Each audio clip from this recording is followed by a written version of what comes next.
Far inside the Saratov region, at exactly 6:16 a.m. on January 13, 2026, 430 meters from the Ukrainian border, the Engel-2 Air Base is covered in thick darkness of the brutal Russian winter.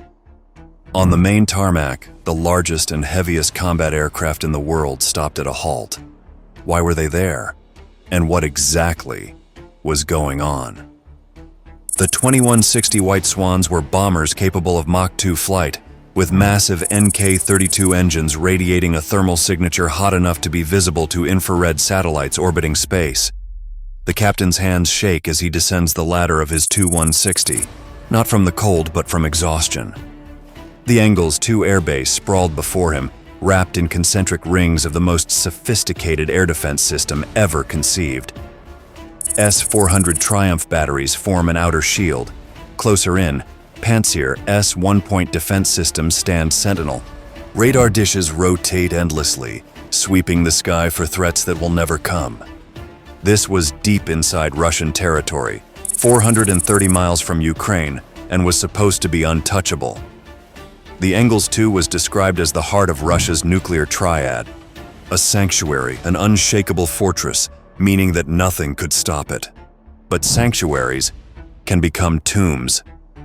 However, the captain didn't know, what the radar operators staring at their green glowing screens didn't know, and what the defense minister sleeping soundly in Moscow didn't know, was that hundreds of miles away, the Ukrainians were already closing in. Ukrainian intelligence had a name for this moment: the rotation window. This was a specific moment where everything was relaxed, pilots let their guard down, planes were static and fuel hoses connected. It's practically a perfect moment when an apex predator becomes prey. And what's about to happen next would be mind-blowing. Now let's go back to a few hours earlier. 400 miles west, the Ukrainians launched strategically in darkness. No missiles popping on radar screens or jets to announce their presence, just stealth like ghosts. The FPV drones they used were fixed-wing shadows, constructed from composite materials that absorb radar waves instead of reflecting them. They don't fly straight, because that would be suicide. Instead, they hug the earth, dipping into riverbeds, skimming frozen forests at 95 miles per hour, staying below the radar horizon of those massive S-400 batteries. Ukrainian intelligence spent 8 months mapping the blind spots, every valley, ridge, gap in coverage. In a command center in Kiev, operators watch grainy video feeds, static, and in darkness. Then runway lights glitter and pop up on their screens. The two 160s sit exposed, fully fueled, defenseless. The Russian defense network was active, powerful, and watching, but it was watching the wrong place, looking up for high-altitude bombers and scanning for cruise missiles instead of looking down at disguised plastic demons skimming the grass below. The rotation window stood wide open, and the first drone begins its dive.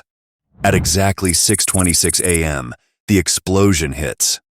One moment it's silence, and the next is an explosion that sends a $275 million aircraft into fireballs.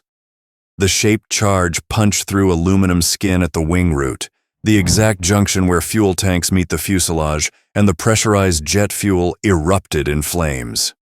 Without wasting time, the second drone descended like a falling star, detonating on a neighboring bomber's tail section. Shrapnel tears through avionics and hydraulic lines. Then the third explosion. Not a direct hit, but this one strikes ground support equipment. Fuel trucks flip like toys and power carts explode.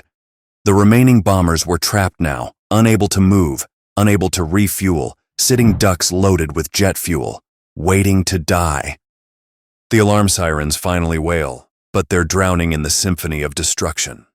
By 6:32 a.m., the command center is in chaos. Radios crackling, defensive systems toggling frantically between manual and automatic modes.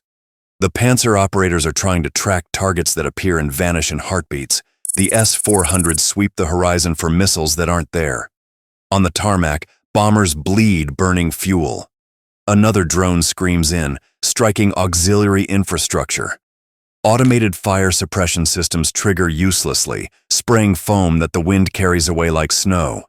The base designed to repel NATO's entire air force is being dismantled by autonomous robots that cost less than the tires on the bombers they're destroying. The economic equation is ridiculous. Thousands of dollars defeating hundreds of millions. How crazy. But worse than the burning aircraft, worse than the cratered runway, is the realization spreading through every level of command. If Engels-2 can fall, nowhere is safe. By 6:40 a.m., sensors show contacts, then clear skies, then contacts again. The confusion was paralyzing. It was like the Ukrainian drones were playing peekaboo with them. Engels-2 transforms from an active strategic hub to a frozen monument to its own vulnerability. Security teams rush the perimeter, weapons raised, searching for enemies that aren't there. Technical crews try to assess damage, but every explosion creates secondary fires, disables more systems.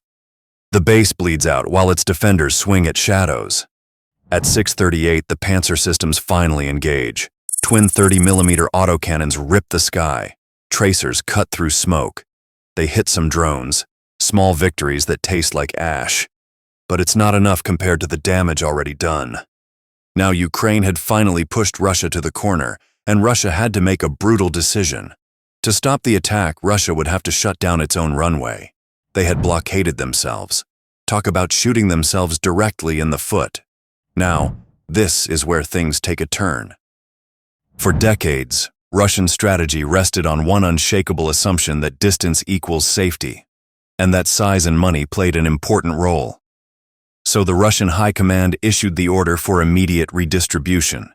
The surviving Tu-160s cannot remain at Engels-2. This was the first time since the Cold War that Russia had been forced to scatter its strategic bombers inside its own territory. Electronic warfare systems cranked to maximum power, blasting interference across all frequencies. But it was too late. The defense is reacting after the strike, not before. At 7 a.m., those same jammers interfere with the base's own communications, causing radios to die and data links to sever. So in order to blind the enemy, Russia practically blinds itself. 11 minutes later, the General Staff issued their critical order to forbid strategic bombers from concentrating at any single airfield. It sounds like a solution, but not really a wise arrangement. They had to practically move maintenance equipment and any other thing that wasn't yet destroyed to a remote, ill-equipped airfield in the Arctic and Far East. By past 9 a.m., the sun climbed over smoking ruins. The Russian captain stood by the charred skeleton of what was once a White Swan. Around him, engineers assessed the damage. The Kremlin enforced a communications blackout, and photos were banned. But the smoke remained visible for miles. The message was clear. The victory for Ukraine was earned. At this point, the front line was no longer in Donbass. The front line was everywhere. This operation proved that distance is not armor like the Russians had thought. And most importantly, strategy and planning will always beat size, regardless of how little or how cheap it looks.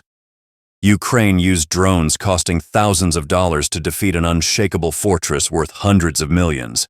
Cheap drones destroyed a strategic nuclear warcraft.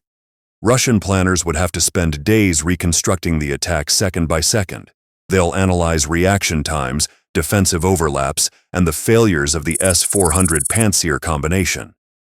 Their conclusion will be consistent and terrifying. The defense worked as designed, and it's not by billion-dollar aircrafts and weapons. The enemy didn't play by their rules. And what's even more terrifying, the attack was right under their noses, at home.